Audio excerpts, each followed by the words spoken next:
What is up, YouTube people? Northeast Ohio Sports Cards for the Sunday morning week in review, covering all the major sports and if any news bites that I haven't hit throughout the week already come across the old desk. It was a news heavy week this week. A lot of stuff happened. I made videos on pretty much all of it, so all that's out there. The PSA AI company, CSG raising prices. What else? The eBay policy thing that I dropped yesterday. So you can find my thoughts and opinions in a more detailed form on all those. So we will not waste a ton of time or any time talking about any of that stuff. You can check out the videos from earlier in the week for all that. Going to shake things up a little bit, do something slightly different this week. Usually I do the Sunday spotlight at the end.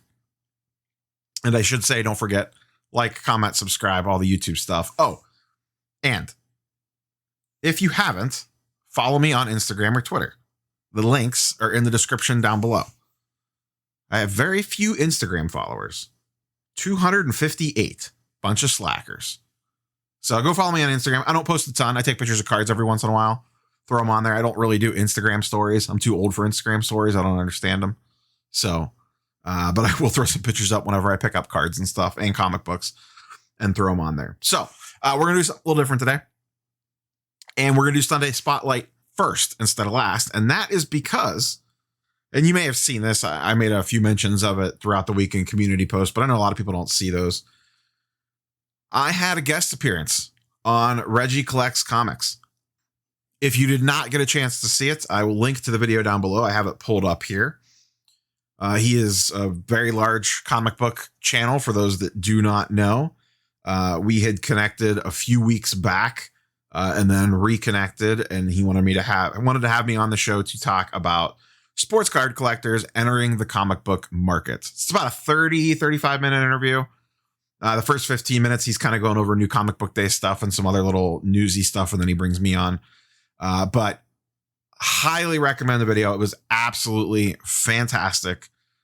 Getting to know him in a couple private conversations and doing the on-air interview. Amazing YouTuber, amazing content creator. And if you're at all interested in the comic book market or the comic book world or want to dip your toes in, highly, highly recommend his channel. So when you're done watching this video, go to the link in the description down below. You go watch the interview that I did if you haven't seen it already, and also give him a subscribe and check out Reggie's channel. Fantastic work out of him. Just a really good, nice, level-headed channel. Doesn't hype a bunch of stuff, kind of like, just not doing, you got to go buy these 5 things right now. Oh my goodness. None of that kind of stuff. Very, very, very low key. Just fantastic work. It was, and like I said, it was an absolute pleasure working with him. The interview was really fun. So the comic book people did not murder me or beat me up too bad in the comments. They seem to don't mind us too much coming in. At least his followers don't. So that's the Sunday Spotlight, kicking that off at the beginning this week instead of the end, since I happened to be on the show and I wanted to mention that anyways, in case you guys and girls missed it. With that being said, is there anything else? I went to the Canton Card Show yesterday. I was gonna film video and then just didn't. I walked around. There wasn't this Canton show was a little smaller. It was only like 50 tables. There was a little bit more vintage and older stuff there than I thought the normal. And I brought the camera with me. I didn't pick anything up. I just made the big Luca purchase, and I'm eyeing another big Luca purchase. So I wasn't really like actively buying too much. There was nothing, something would have really had to jump out and bit me, and nothing did. So I just kept the camera in the pocket. I carried it around with me. I talked to a few people, but I didn't pull the trigger on anything. The next show, there's a couple weeks break now. I've had shows like just 3-4 weeks in a row, it seems like, but we have a little break on those now. I think the next one's in about 2 weeks, so I will probably record it that one. But yeah, so let's get into some charts and graphs and all that good stuff. Talk about the major sports and what's been moving and shaking. I will say the show today, I usually get there right at 9 o'clock. It was a little slower than normal in the morning. 2 months ago, I went to this show and it was packed. like it starts at 9. Like I was there at 9:15. It was slammed. Last month I got there around 9 and it was busy, but it wasn't as busy. This morning I pulled in and I was like, it starts at 9, right? And I was a couple minutes early, but it was kind of slow. Now it was like busy, but it was not the same busy that it was 2 months ago. My guess is on that. I don't think it's indicative of the market per se, but it was nice out this morning. You know, it was a nice spring day in Ohio this morning. It was supposed to rain this afternoon / evening. I'm recording this Saturday night.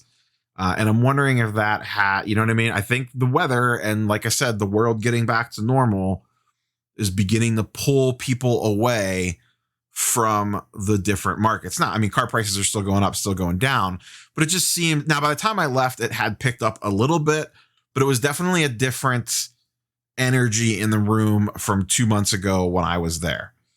So I'll be curious to see how that goes going forward. Now, I was at Independence or Strongsville 2 weeks ago or a week ago, and that one was pretty good. By the time I left, there was a line out the door to get in. So, you know, one show, I'm not going to put a lot into it, but it did seem like a lot of people may have been out enjoying the weather and getting stuff done on a Saturday morning. So once again, Market Movers, as per usual, if you want to check Market Movers out, the links are in the description down below. I use it in pretty much all my videos. That's where all these fancy charts and graphs come from. We're going to start with basketball, then go into football, and then end with baseball. I like to mix it up every once in a while. First up, De'Aaron Fox. And I tried to pull some different stuff this week. Usually I just go by what's going up and down the most, but I did a little extra digging because I've been some curious, you know, I did the Luka video about Prism and Select. So I specifically, if I could say that word, looking to see if any of those trends continued, and wherever I noticed it, I wanted to highlight it. And I did notice it here. So when I was going through the list, I saw that Fox's Select had a pretty good gain this week, and his base Prism wasn't on the list. So I pulled both. And we can see here Fox's Concourse Select is up 22%, 21%. And this is actually a 14-day chart I did on this one, just to grab a little bit more data. But his base Prism is actually down 17%. And the Select Concourse has actually passed up the base. Now, I believe Fox is one of the players, which I did not realize this, that 2017, only a few rookies actually have premieres. But his population count's very low on this, only 262. And once again, 2017 Select Concourses are just gorgeous looking cards. I mean, look at that card, how nice that looks compared to that. I mean, that's not even close in my opinion. And it's not like the Prism pop count's high on this either, but this probably should be a slightly more expensive card, and the numbers are starting to bear that out. 210 to 184. And it's not like the Kings are going to the playoffs or anything. We're going to see a lot of that. A lot of guys got bumps this week that are not necessarily like on playoff teams, which I guess is okay. I don't know. To me, I would just rather wait and buy those guys and see if they dip. There's no hurry. And in fact, not Michael Porter, but we'll go a little out of order here. Darius Garland has been playing great. The land has been outplaying the sex lately, which longtime viewers of the channel will know I disrespected Colin Sexton quite a bit, came around a little bit when he went off at the beginning of the season, but I've always stood by, I prefer the land over the sex. 100 times out of 100, I think Garland is actually the better NBA player. Sexton's a better scorer, but Garland's, I think, is going to actually be the better NBA player in the long term. And he's been playing really well this week. He's up 20%, 12.6%, or I'm sorry, 20% for a $12.16 change on his PSA 10 Prism prices. And Garland is, and I'll probably put this list together maybe over the next couple weeks, right before the playoffs start.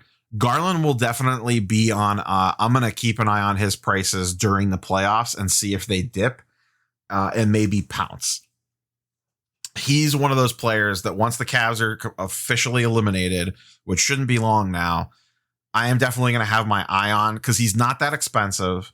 So you can get into him for a fairly low risk and then hold him to the beginning of next season if he gets a little run up to the start of next season. I'm not necessarily looking to buy now, especially with his stuff up 20% on the week, but he's definitely going on like a watch list. I will put him on a list. There's at least about 5 different guys that I can think of. Well, yeah, probably about 5 for sure that I can think of that will be on. I'm going to keep my eye on your prices and see if they dip at all. This is for non-playoff teams. So I'll probably do a video or something about that. But Garland is 100% on that list. He's been playing really well, and his Prism prices did get a little bump because of that.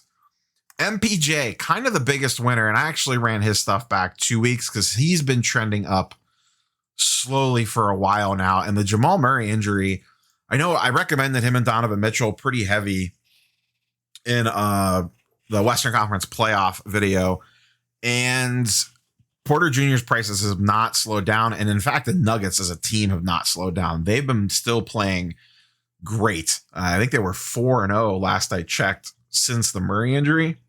They may have dropped one since, but I thought that they were at least had reeled off 4 wins in a row post Murray. And MPJ's been playing fantastic. And once again, I really like him as a long-term hold. I am looking to pick up more of his stuff. I just got that PSA 10 Prism back from PSA, and I am not selling that card. I am going to hold on to it. But you can see a 2-week chart. All his stuff is up. His Prism PSA 10 is up 24%. His Select Concourse is up 10%. And his Select Premier is up 46%. That one was way too cheap. I tried to get some. I kept getting outbid on them. The buy it nows that were listed were still higher than that. And a couple of them haven't even sold yet. So I was trying to get auctions, and I just kept getting beat out every single time. But I really wanted one of these MPJ Select Premiers. But now it's probably at the proper price at $367. And once again, you can see this card actually jumped up over. Back at the beginning of the 2-week period, these were basically all 3 of these cards were trading for the same amount. And now the Premier has taken off and pulled away from the Prism and the Concourse. And the Prism and the Concourse are actually selling for around the same amount. 250 versus 275 is not a huge difference. But the Concourse only has a population count of 150. The Prism's only a pop count of 4,000. Now, I expect this number to go up. I'm sure there are some of these sitting in the backlog. But the Premier is only at 50. There's only 50 of these in a PSA 10. That is not that many. I still wouldn't mind getting my hands on one of these, but this feels more appropriately priced now, and I don't necessarily like the idea of buying high, even though I do think he has a lot of room. I might wait for them to get bounced from the playoffs and then see if his stuff dips and dive back in. I think the window may have closed for actually buying him just because with the Murray injury, I just don't think they're going to go as far in the playoffs. If they still had Murray, it would be a different story because I would expect it to keep going higher because I expected the Nuggets to make a deep run. With the Murray injury now, I don't necessarily expect that, but who the hell knows? Maybe they prove me wrong and they still make it to the Western Conference Finals or the NBA Finals. That would be surprising, but not like super surprising. Still a really good team. Really sucks for that Murray injury. I was really upset about that. Another one that popped off a little bit. This is not super surprising. Triple J, Jaren Jackson Jr., finally back from his knee injury. Finally. I remember making videos before the season started and talking about Jaren Jackson Jr. and people saying, is he a buy? And I was like, I don't like buying guys that we don't know when they're coming back. And people in the comments were like, well, no. He'll be back in January. It'll be fine. This is a short-term injury. Whoops. Here we are in almost May, and he's just now coming back. His stuff got a really nice spike, though, depending on when you bought in. Up 28%. That's $40. Up to $175 now from $135. And the Grizzlies have been playing pretty decent. I think they're only like 4-6 or 5-5 in their last 10. But with getting Triple J back, they have an outside shot at making the 6th seed and avoiding the play-in game. And I didn't pull prices for him, but Ja's stuff is super cheap. And I know I'm a big Ja homer here, but it's going to be as simple as this. Ja, at minimum, is going to get a play-in game. And maybe an actual full series if they can make the 6th seed or win the play-in game. Zion is probably missing the playoffs. Zion stuff continues to go up. And I know Zion's been playing out of his mind. Don't get me wrong. But he's heading to his season being over here in a couple weeks. whereas Ja's going to get some bonus playoff time. If Ja's a big playoff game or a couple big playoff games, or he carries them to a series win against someone, which is a long shot, he could get a really nice price bump and maybe some of the respect he deserves. Ja's stuff just seems so cheap, and I still really like the talent. He came off like gangbusters, and that ankle injury has just kind of messed him up this whole season. He has flashes where he looks his normal self, and then flashes where he does not. So I don't know if he just hasn't gotten right from that or what. But I am still a believer in Ja long-term and short-term. I just think he's a very exciting player and a very good NBA player. And the Grizzlies are a very good young team. They're going to be around for a while. Let's go over to football. I wanted to specifically talk about only really a couple players. Football is kind of flattened out for the most part for the non-2020 guys. All the rage now is in the Select and the Prism and Optic of Herbert and Burrow and all that. One player from previous to those classes, though, has really seen a lot of run up the last week or so, and that's Baker. And it's about damn time.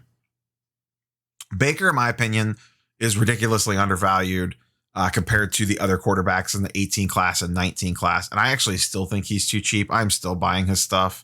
But he did get a nice little bump, and his stuff is going. And I've seen, you hang out in a lot of the Facebook groups, and this is where some of this stuff's good. Like, I don't do a lot of buying and selling in the Facebook groups, but I'm in a lot of them, and I'm in, the SCI Discord, which is a pretty big community. You get a good vibe, like, of who, without even looking at charts and graphs, before sometimes prices start to spike up. Like, within a given day, you'll see like 4 or 5 different posts of like, want to buy X player, and it's all the same player. And then all of a sudden that makes you go, like, is something going on here? Because like all of a sudden now I'm seeing all these want to buy Baker Mayfield posts. So I looked at, he was already on my list because I've been buying him anyways, and I know his prices have been moving. But to me, he still feels undervalued. His base PSA 10 Prism's up to 500, and the PSA 9's up to 125. These are fairly low pop counts. His PSA 10 Prism is only 850. That's extremely low. And I had this question in one of my comments on the Luca video that I did on Friday about Select Football being undervalued. Now, the thing with Select Football that you need to remember is the Prism pop counts, at least on some of the older stuff we'll see with Herbert and Burrow, aren't that high. Like, there's only 850 PSA 10 Baker Prisms. That's not like a ton. So I think that artificially hurts Select, because a lot of the appeal for modern Select in basketball is because it's so rare compared to base Prism. In football, base Prism is kind of rare. Like, there's not a ton of them in PSA 10s, especially 18.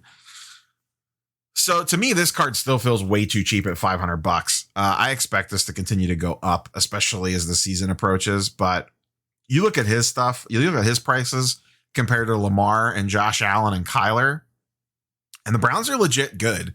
Like, once again, I know I'm slightly biased here, any Ohio sports cards and all that, but I'm going to keep saying it. I still think Baker's stuff's too cheap, but it at least appears he's starting to get some of the respect that he deserves. The big thing that I wanted to do during this football section is briefly touch on Select. I may do a completely separate video on it, so we'll just kind of, I don't know, we'll see. So Select added the whole premier level thing, or added a club level this year, which is the second rarest. There's field level, club level, premier, and then concourse. So there's 4 now, which is confusing as all hell, I know. I've been very curious to look at, because we don't have pop reports yet. So I ran this back to Select release. I put it at 30 days. It doesn't go back that far. The first sales data for Select and Market Movers was from April 7th. What I've been very curious about is the count number, which is number of sales. So you can see here Concourse at 215. And I talked about this last week, but I want to keep tracking this. Concourse is at 215. Premier is at 113.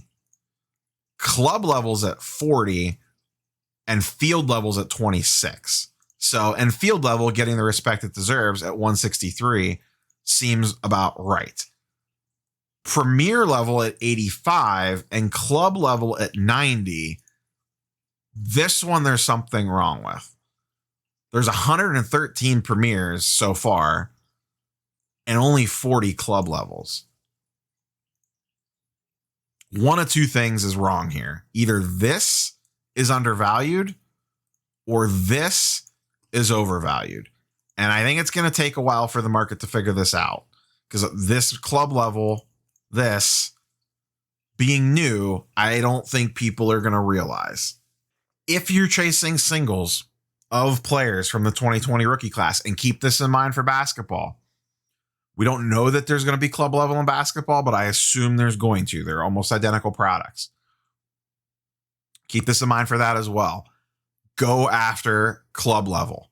I know we for a year, basically since the inception of the channel, I've been preaching Premier Select. I've made tons of videos on it, even dating back to last fall, as being the forgotten man.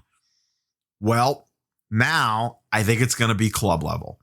And I don't think the market's going to price it correctly out of the gate. Or they're going to overprice Premier out of habit, because that's what they were used to looking for before. So maybe 90 for club level is the correct price, but Premier should not be that close.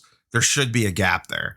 In my opinion, this needs to go up by about 10. Say these prices stayed solid. I know they're still kind of finding themselves. This should probably be about $100 to $110. This should probably be about $75 to $80. There should be at least a $20 or $30 gap between those two. Whereas they're basically trading for the same amount, and the club level is a lot more rare.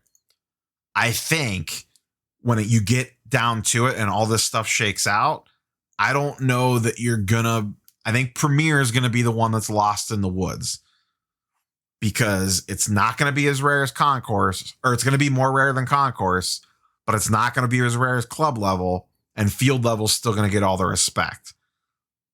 So maybe work the angle. If you're looking for stuff, go for club, try to buy club level as much as possible if you're not going for field level.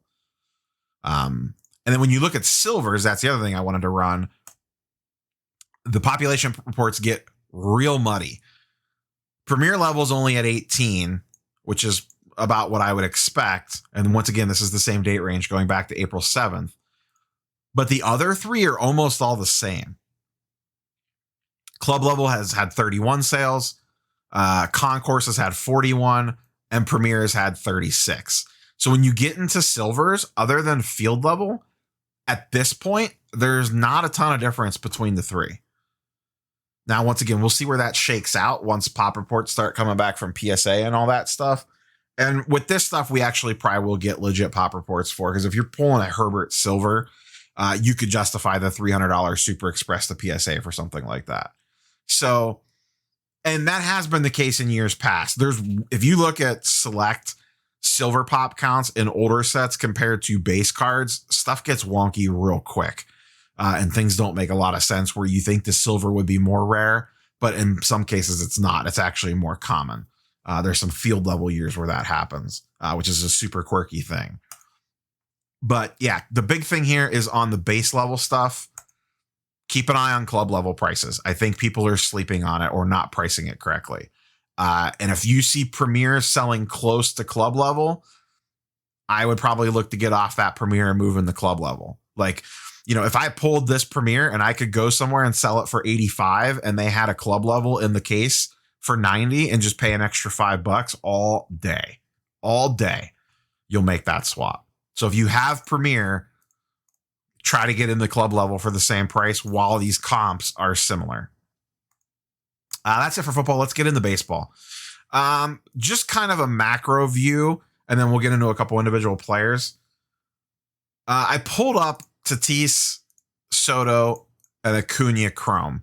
And the Acuna Chrome's not perfect because he has the bat down and all that for his super rare high end one, and he has like a flagship rookie and all that. But I like to compare Chrome to Chrome. But so the interesting thing, so this is, I went out 60 days on this, and you can see Acuna's obviously been smoking hot. And he has actually caught and passed Tatis. He's this neon green line. You can see he trends straight upward and Tatis trends straight downward along with Soto. Now, Tatis had the injury, to be fair. And I think I'm running this on Saturday night. I have a feeling if I ran these charts on Sunday, they would look a little different. He had the 2 home run game on Friday, and his prices did spike up a little bit from that. I have a feeling they're going to go back up again because just money seems to be trending back to him. And Acuna's still playing out of his mind. He had the little injury scare on Monday, which I think helped cool the market on him. You could see he was spiking up. And then the last couple of days, he's leveled back off again because he was hurt. He didn't have to go on the IL or whatever they're calling it these days. But he did miss games pretty much most of this week. The interesting one to me, who was also on the IL with a shoulder strain or shoulder something, they didn't really, I didn't dig into the what. I just knew that it was a shoulder injury and he didn't know when he hurt it, is Soto. So Soto's on the IL right now and his stuff has been trending down as well. The Nationals have been playing hit or miss. He's been playing fine, but he hasn't had Acuna went nuts and was just hitting home runs left and right. Tatis tomahawks the ball out of the stadium every time he's at the plate, even with the injury. But Soto had kind of a mediocre start. The Nationals are kind of mediocre. And then he got hurt. I am watching Soto's prices very closely because I would like to buy more Soto, especially if I could get it at a dip. Because at some point in time, assuming this shoulder injury is not a big deal, I'm kind of waiting for that to play itself out. I don't think there's any rush here. At some point in time, if he's perfectly fine, he's going to have a 3-week stretch where he just goes nuclear. That's what happened last year and his prices went off. He's just too good of a player. But I'm closely monitoring Soto's, specifically Chrome prices, just to see. And I don't have a number in mind. So, I can't say, if it's X price, it's a buy order or something crazy like that. It's just, I'm just keeping an eye on it. He is on my radar. And if it gets to a certain point, I will look to buy some. Part of that is because I don't have any Soto Chromes. I have some Soto flagship, 2 of them, but I don't have any Soto Chromes, and I would like at least 1 Soto Chrome because I do like Soto as a long-term hold. When it comes to baseball, guys, him, Acuna are my 2 long-term holds. I like Tatis. The shoulder stuff still worries me as like an actual long-term hold. He's a fantastic player. He's a blast to watch, and I hope he can get healthy and stay healthy. So we'll see what happens, but he had a strong start off the IL just in a couple of days. They're playing the Dodgers again tonight, so I'll be curious to see what he does. A couple individual players, the 2 hottest non-hitters in baseball, and even possibly hotter than the hottest hitters in baseball. First off is DeGrom. This dude's just filthy. Now, I know buying pitcher cards are super risky, and I'm not saying I would run out and invest in these guys, but DeGrom stuff is through the roof right now, up 47% on the week for a $222 change. This is his 2014 Topps update. Only about 975 of these on the Pop Report. He just had a monster game on Friday night, and he's having an insane season already. He is the clear-cut front runner for NL Cy Young, and he is just absolutely filthy. And then go hand in hand with that, my boy, Shane Bieber, the Biebs, also just playing out of his mind right now. I think he is pitching right now, actually, as I record this, and it was a strong start so far. But he was dueling with Garrett Cole. Last I checked, they were having a good old-fashioned pitcher's duel. This is his 2018 Topps update, just base. There's only 550 of these in PSA 10. This is up 70% on the week, from 100 to 170. I would love to tell you to go out and buy Bieber if you don't have any or whatever, but pitchers are so risky. If you had Bieber stashed to make a play in the season, I'm never going to tell you not to cash out on a pitcher. There's just way too much stuff that could go wrong. It's like a football running back. They're literally, every single time they throw a baseball, something bad can happen. So if you made a bunch of profit on a pitcher, I would take it and run. And then, just hope for the best. But I am not going to tell you to sit and invest money into a starting pitcher in baseball. That is a dangerous game to play. You are playing with fire. Just a couple left here, and then we will wrap this puppy up. The last one actually is Lubob, also having a pretty good week this week. This is his his Topps Chrome base, up 10% on the week, and then also his refractor actually made the big jump. PSA 10 refractor up 35% on the week from 260 to 360, and the base Chrome only went from 115 to 125. But his stuff's starting to creep up. He's been playing a lot better the last week or so. Had a little bit of a slow start to start the season, I believe, but seems to have come out of the funk. It's still early in baseball, and a lot of these hitters and stuff playing in this cold weather against these pitchers have no chance. So a lot of times the offensive stuff is a little depressed at the beginning of the season for most of these guys, but except for Acuna, unless you're Acuna, that dude's just on freaking fire. So yeah, that's all I got for you guys and girls. Did the Sunday Spotlight at the beginning. Once again, go check out Regie Collects Comics. Absolutely fantastic channel. Just great dude. Check out the video on there that I was the guest with him on. Check out his other stuff. Subscribe to him. Subscribe to me if you haven't. Go ahead and give me a follow on Instagram and Twitter. I tweet out all the video links, and that's a good opportunity for you to share them. Yes. Share the video with a friend. I am not going to hit, I had a goal to hit 10K subs by 1 year, with the channel being 1 year old. I set that right after Christmas. We're going to fall short. So, which it was a lofty goal. I didn't think I was going to get there. You can kind of math it out on your YouTube analytics and get a kind of an idea of your pace. So I'm going to fall short of that, but that's fine. So I would like to hit 9,000 by the time the channel becomes 1 year old, which is in May. I forget the exact date, but it is coming quickly. We'll do something. I just don't know what. I don't remember what day of the week it is. So news to come on that. But yeah, that's all I got for you guys and girls. Like, comment, sub, check out Regie. And then we will catch you tomorrow for Marvel Mondays. Last week was the first official week. Tomorrow will be Marvel Mondays, some type of probably comic and comic cards combined into one. That'll probably be most of the videos. I have a couple ideas for what I'm going to talk about tomorrow. So check that one out, and we will catch you guys on the next one. Peace.